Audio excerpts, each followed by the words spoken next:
తాకట్టులో ఉన్న బంగారాన్ని విడిపించి ఆ రోజున్న మార్కెట్ ధర కట్టి మిగిలిన డబ్బును మీకు అందిస్తుంది కొమ్మూరి గోల్డ్.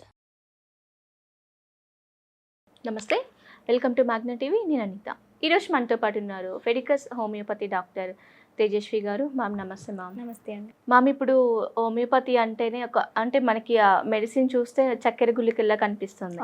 సో చాలా మందికి ఇది శరీరాన్ని నిజంగా హీల్ చేస్తుందా లేకపోతే ఒక హోపా అనేది చాలా రకాలుగా డౌట్స్ ఉన్నాయి. సో ఇన్ కేస్ హోమియోపతి మనం కనుక మెడిసిన్ యూస్ చేస్తుంటే తీసుకోవాల్సిన జాగ్రత్తలు ఏంటి? సో దాని గురించి చెప్పండి. అండి, మెయిన్గా హోమియోపతిలో చాలా రకాల మెడిసిన్స్ ఉంటాయి. మీరు అన్నట్టు చక్కెర గొళీలాగా ఉంటాయి. అవి ఏమంటే గ్లోబిల్స్ అంటాం వాటిని. ఆ గ్లోబిల్స్ అంటే డిఫరెంట్ డిఫరెంట్ సైజెస్లో ఉంటాయి అవి కూడా. ఓకే. ఇంకా ఈ గ్లోబిల్స్తో పాటు మదర్ టించెస్ అని ఉంటాయి, అంటే లిక్విడ్ ఫామ్లో ఉంటాయి. ఇంకా దాంతోపాటు టాబ్లెట్స్ ఉంటాయి, క్రీమ్స్ ఉంటాయి, ఆయింట్మెంట్స్ ఉంటాయి. ఇలా డిఫరెంట్ డిఫరెంట్గా ప్రతిదీ వేరేగా ఉంటాయి. ఓకే. బట్ మెయిన్గా ఒక్కొక్క దానికి ఒక్కొక్క జాగ్రత్త తీసుకోవాల్సి వస్తుంది అనమాట. మెయిన్గా చాలా మంది ఏమనుకుంటారు, మెడిసిన్స్ తీసుకుంటే అది తినద్దు ఇది తినద్దు, చాలా అపోహలు ఉంటాయి. అవన్నీ జస్ట్ అపోహ మాత్రమే. ఓకే. ఇప్పుడు అడ్వాన్స్డ్ మెడిసిన్స్ వచ్చాయి, దాంతో పాటు కూడా టెక్నాలజీ కూడా మారిందనమాట. సో ఈ మెడిసిన్స్ యూజ్ చేసేటప్పుడు ఇలాంటి పత్యాలు కానీ ఏది అవసరం లేదు. మెయిన్గా ఎలాంటి జాగ్రత్తలు పాటించాలంటే, సపోజ్ గ్లోబిల్స్ యూజ్ చేస్తున్నారు అనుకో, అంటే ఆ పిల్స్ ఏవైతే యూజ్ చేస్తున్నారో ఆ పిల్స్ మెయిన్గా ఎలా యూజ్ చేయాలి, నాలుక కింద భాగంలో పెట్టుకొని యూజ్ చేయాలన్నమాట.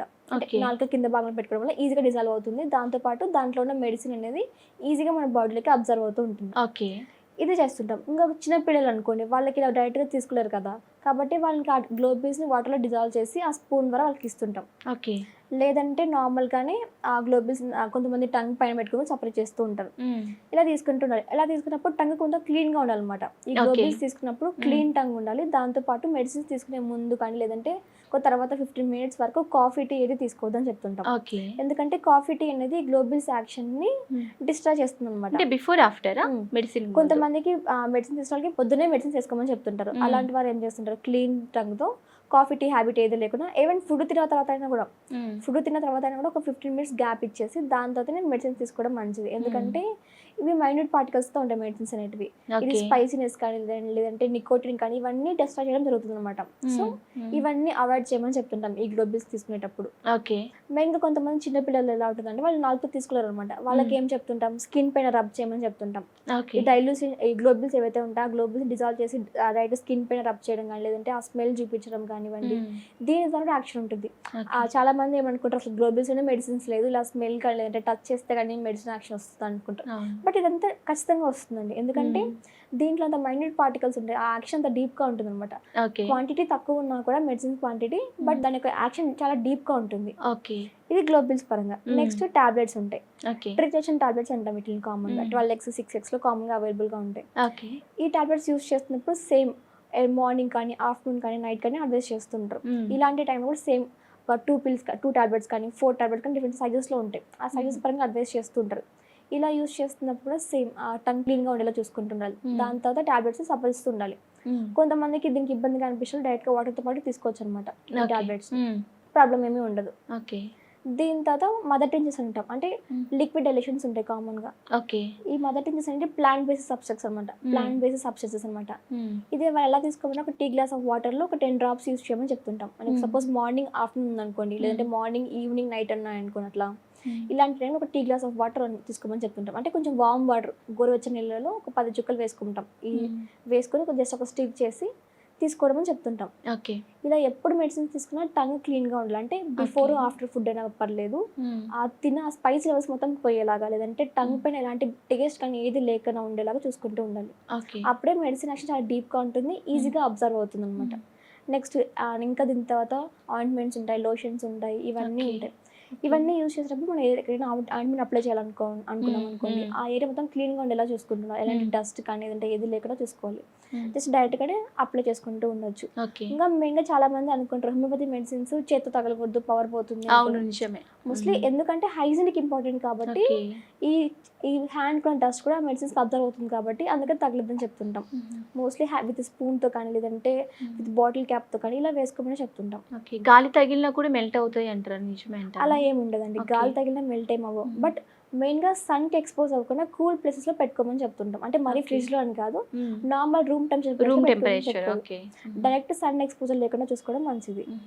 సో మాకు తెలిసినంత వరకు హోమియోపతి అంటేనే చిన్న చిన్న గుళికలు. సో మీరు అన్నారు ఆయింట్మెంట్స్ ఉంటాయి, క్రీమ్స్ ఉంటాయి, లైక్ లిక్విడ్ ఫార్ములాలో కూడా ఉంటుందని చెప్పారు. సో అంటే డిసీజెస్ని బట్టి మనము అది సజెస్ట్ చేస్తారా? డెఫినెట్లీ అండి. అంటే Okay. పర్టికులర్‌గా ఆ కేస్‌కి ఏ మెడిసిన్స్ కావాలో అలానే యూజ్ చేస్తుంటాం. మెయిన్‌గా బయట ఏం చేస్తుంటారు ఏదైనా స్కిన్ డిసీజ్ అనుకోండి, వాళ్ళ ఆయింట్మెంట్స్ సప్రెస్ చేస్తుంటారు. ఓకే. హోమియోపతిలో అలా ఉండదనమాట. హోమియోపతిలో ఫస్ట్ అది ఎక్కడి నుంచి స్టార్ట్ అయింది, ఆ ప్రాబ్లమ్ Okay. ఎందుకు స్టార్ట్ అయింది, ఇంటర్నల్‌గా Okay. మెడిసిన్‌తో ట్రీట్ చేయడం జరుగుతుంది. ఓకే. ఎక్స్టర్నల్‌గా క్రీమ్స్ ఇచ్చేసి దాన్ని సప్రెస్ చేసి మొత్తం కప్పేయడం జరగదు. ఓకే. ఆ హీలింగ్ అనేది రూట్ కాజ్ నుంచి ఓకే. రూట్ కాజ్ నుంచి ట్రీట్మెంట్ ఇస్తుంటారు. ఓకే. అందుకనే ఆ హీలింగ్ అనేది రూట్స్ నుంచి హీల్ అవుతూ ఉండాలన్నమాట. ఓకే. అందుకే Suppose- స్లో ప్రాసెస్ అంటారు కదా స్లో అని ఏమి ఉండదండి, జస్ట్ ఒక Okay. మిత్ మాత్రమే స్లో అనేది. ఓకే. అప్పుడు సపోజ్ ఆ స్కిన్ డిసీజ్ అనుకోండి, ఆ స్కిన్ డిసీజ్లో మనం ఆయింట్మెంట్స్ ఇవ్వమన్నమాట. మోస్ట్లీ రేర్ కండిషన్స్లో ఆయింట్మెంట్స్ యూస్ చేయం. ఆ ఇంటర్నల్గా మెడిసిన్స్ ఇస్తాం. ఆ మెడిసిన్స్ ఏం చేస్తే ఏదైతే ఆ డిసీజ్ ఉంటుందో ఆ డిసీజ్ని ఆ కింద రూట్స్ బేస్ నుంచి హీల్ చేసుకుంటూ రావాల్సి వస్తుంది. ఓకే. దాని ద్వారా కంప్లీట్గా హీల్ అవుతుంది. అది మళ్ళీ రాకుండా ఉండేలాగా, లేదంటే లోపల డ్యామేజ్ అయిన పార్ట్స్ అన్ని మళ్ళీ హెల్తీగా రీఫార్మ్ అయ్యేలాగా ఓకే. చూసుకోవచ్చు. మ్యామ్ ఇది హోమియోపతిలో లాంగ్ రన్ యూస్ చేస్తే ఏమైనా సైడ్ ఎఫెక్ట్స్ ఉంటాయా? నో అండి, Okay. సైడ్ ఎఫెక్ట్స్ ఏమీ ఉండవు. లాంగ్ రన్ అనే కాదు, షార్ట్ టర్మ్లో కూడా ఎలాంటి సైడ్ ఎఫెక్ట్స్ ఉండవు. సైడ్ ఎఫెక్ట్స్ అంటే ఎలా ఉంటాయంటే, ఒక 1000 మెంబర్స్ తీసుకున్నాం అనుకోండి, 1000 మెంబర్స్ కంటిన్యూగా హోమియోపతి యూస్ చేస్తారు.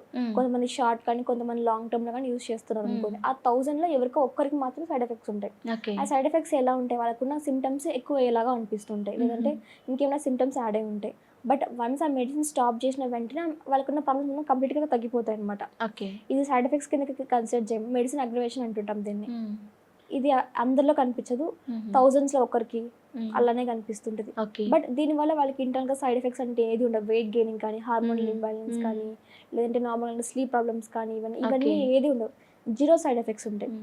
అంటే కొద్దిమంది అంటుంటారు బయట, ఇప్పుడు మనం ఏదైతే హోమియోపతి యూస్ చేస్తున్నామో అది చాలా స్లో ప్రాసెస్ కాబట్టి లైఫ్ టైం యూస్ చేయాలి, ఒక డిసీజ్ కంప్లీట్గా అవ్వాలి అంటే, క్యూర్ అవ్వాలి అంటే అంటుంటారు, మెయింటైన్ చేయాలి అంటారు. అది నిజమేనా? అది అన్ని కేసెస్లో పాసిబిలిటీ కాదండి. Okay. నార్మల్గా ఎప్పుడు లైఫ్ టైం యూస్ చేయాలంటే 2 యాక్షన్స్ ఉంటాయి మెడిసిన్స్కి, short term action, long term action అని. సపోజ్ అక్యూట్ కేస్ అనుకోండి, అక్యూట్ కేస్ అంటే ఒక 3 months నుంచి ఆ డిసీజ్ ఉంది, ఆ ప్రాబ్లం ఉంది వాళ్ళకి. అలాంటి కేసెస్లో ఎలా ఉంటుంది, మెడిసిన్ యాక్షన్ చాలా ఫాస్ట్గా ఉంటుంది. ఓకే. ఎందుకంటే అప్పుడే ప్రాబ్లం స్టార్ట్ అయింది, ఈజీగా ఐడెంటిఫై చేసాం, ఈజీగా ట్రీట్మెంట్ జరుగుతుంది. బట్ కొన్ని కేసెస్లో ఉంటాయి 10 years నుంచి 20 years నుంచి లాంగ్ టర్మ్గా వాళ్ళకి డిసీజ్ ఉంటాయి, లేదంటే ఒక గ్రూప్ ఆఫ్ డిసీజ్ కంబైన్తో ఉంటుంది. చెప్పంటే కొంతమంది మాకు బాడీ అంతా ప్రాబ్లమాటిక్గా అని చెప్తుంటారు. ఓకే. ఇలాంటి కేసెస్లో ఏమవుతుందంటే ప్రాపర్ ఐడెంటిఫికేషన్ తక్కువగా ఉంటుంది. దాంతోపాటు వాళ్ళు 10 years గ్యాప్లో రకరకాల మందులు యూస్ చేస్తుంటారు. ఓకే. అంటే వెంటనే ఎవరు హోమియోపతికి రారు, అన్నీ ట్రై చేసి లాస్ట్ హోప్తో వస్తారు చాలా మంది. ఇలాంటి సమయంలో వాళ్ళకి ఏముంటుంది, యూజ్ చేసిన మెడిసిన్ యాక్షన్ అంతా వాళ్ళ బాడీలో ఉండిపోతుంది అలానే. దానివల్ల సైడ్ ఎఫెక్ట్స్ కామన్గా ఉంటాయి వాళ్ళకి. ఓకే. సో ఇలాంటి కండిషన్స్లో మాత్రమే కొంచెం టైం పడుతుంది. ఓకే. వీటనేది మనం కరెక్ట్గా తెలుసుకుని ఎక్కడ ప్రాబ్లమ్ స్టార్ట్ అయింది, ఎలా హీల్ చేయాలని తెలుసుకున్నాం అనుకోండి, కరెక్ట్ మెడిసిన్ ఇచ్చామనుకోండి, ఇది కూడా మళ్ళీ లైఫ్ టైం వరకు లేకుండా విత్ ఇన్ కరెక్ట్ స్పాన్లోనే వాళ్ళకి ప్రాబ్లం క్యూర్ అయిపోతుంది. లైఫ్ టైం యూజ్ చేయాల్సిన అవసరం ఏమి ఉండదు. ఓకే. బట్ కొన్ని కండిషన్స్లో మాత్రమే ఉంటుంది. సపోజ్ ఆ కండిషన్స్ మనం క్యూర్ చేయలేం, అంటే ఇంటర్నల్గా బాడీలో డ్యామేజ్ జరిగిపోయింది ఆ కండిషన్స్. ఓకే. ఆ కండిషన్స్ ఏం చేయాలి, మనం ఇంకా డ్యామేజ్ జరగకుండా, ఇంకా తీవ్రంగా మారిపోకుండా మెయింటైన్ చేయాల్సి వస్తుంది అనమాట. ఓకే. అలాంటి కేసెస్లో మాత్రమే లైఫ్ లాంగ్ రన్ యూస్ చేయాల్సి ఉంటుంది. అన్ని కేసులో లాంగ్ టర్మ్ యూజ్ చేయాల్సిన అవసరం లేదు. ఓకే. అయితే కొద్దిమంది కూడా ఏమంటారంటే, ఇప్పుడు లైక్ నాకు ఒక డిసీజ్ ఉంది, సో నేను హోమియోపతి చిన్న మెడిసిన్ యూస్ చేస్తున్నాను, so same further next person కూడా అలా ఉంటే నేను యూస్ చేస్తున్నా, నాకు తగ్గింది, మీరు కూడా సేమ్ ఫార్ములా అంటే అదే మెడిసిన్ యూస్ చేయొచ్చు అని చెప్తుంటారు, అది ఎంతవరకు నిజమంటారు? No, అలా యూజ్ చేయడం మంచిది కాదనమాట. ఓకే. మెయిన్గా హోమియోపతి ఎలా యూజ్ చేస్తారంటే ఇండివిజువలైజ్డ్ ట్రీట్మెంట్ అంటాం. అంటే సేమ్ ప్రాబ్లం 10 మందికి ఉన్నా కూడా 10 మందికి సేమ్ మెడిసిన్స్ ఇవ్వడం జరగదు. ఓకే. ప్రతి ఒక్కరికి డిఫరెంట్గా ఉంటుంది. వాళ్ళు ఏమనుకుంటారు, సేమ్ ప్రాబ్లమే కదా, నా ఫ్యామిలీ లేదంటే సేమ్ ప్రాబ్లమే, నాకు ఈ ప్రాబ్లం నేను మెడిసిన్స్ చూసి దానికి తగ్గిపోయింది, మా మదర్కో సిస్టర్కి ఎవరికి రికమెండ్ చేస్తాను అనుకుంటున్నాను. అవును. బట్ అలా ఉండదు, ఎందుకంటే వాళ్ళకి body constitution, physical state, mental state అవన్నీ డిఫరెంట్గా ఉంటాయి. సో అందుకని ప్రతి ఒక్కరికి సేమ్ మెడిసిన్స్ ఇవ్వడం జరగదు. ఓకే. మెడిసిన్స్ ఇవ్వడమే మెయిన్గా ఎలా ఇస్తుంటాం, వాళ్ళ ఫిజికల్ బాడీ స్టేట్ని బట్టి, లేదంటే వాళ్ళ మెంటల్ అబిలిటీని బట్టి, దాంతోపాటుగా డిసీజ్ సివియారిటీని కానీ, సింపుల్ నేచర్స్ కానీ ఇవన్నీ కన్సిడర్ చేస్తుంటాం. సపోజ్ ఎగ్జాంపుల్గా ఒక గ్యాస్ట్రైటిస్ అనుకోండి, కొంతమందికి ఎలా ఉంటుంది, బ్లాటింగ్గా ఉంటుంది, మరి కొంతమందికి ఎలా ఉంటుంది, డిస్టెన్షన్గా ఉంటుంది, కొంతమంది బర్నింగ్గా ఉంటుంది, డిఫరెంట్గా ఉంటుంది. కానీ ప్రాబ్లమ్ ఏంటి, గ్యాస్ట్రైటిస్ ప్రాబ్లమే, సిమ్టమ్స్లో వ్యారీ ఉంటుంది. సో మెయిన్గా సిమ్టమ్స్ని బేస్ చేసుకుని మెడిసిన్స్ ఇవ్వడం జరుగుతుంది. సో ఉన్న దాంట్లోనే సరిపెట్టుకుంటాం, అంటే కొద్దిమంది అలా తీసుకుంటుంటారు కదా, సో సమ్ ప్రాబ్లం అవుతుంది. డెఫినెట్లీ అవుతుంది. డాక్టర్ ప్రిస్క్రిప్షన్ లేకుండా, డాక్టర్ సలహా లేకుండా యూజ్ చేయొద్దు అంటారు. అలా Okay. అందరూ సేమ్ మెడిసిన్ తీసుకోవడం మంచిది కాదన్నమాట. Mm. డాక్టర్ని అడ్వైస్ చేసి డాక్టర్ కన్సల్టేషన్ మాత్రం తీసుకున్న తర్వాతనే యూజ్ చేయడం మంచిది. Okay. Thank you so much ma'am. అంటే చాలా వరకి అసలు హోమియోపతి అంటేనే ఒక చిన్న గుళిక షుగరువి అంటారు. అది కాకుండా హోమియోపతి అదే కాకుండా మన cream based, ointment based, medicine based and liquid based కూడా ఉంటున్నాయని చెప్పి అండ్ తెలియని అంటే ఫుడ్ ఎలా తీసుకోవాలి, ఏంటి తీసుకోవాల్సిన జాగ్రత్తలు ఏంటి అని మంచిగా ఎక్స్ప్లెయిన్ చేసి చెప్పారు ma'am. Thank you so much.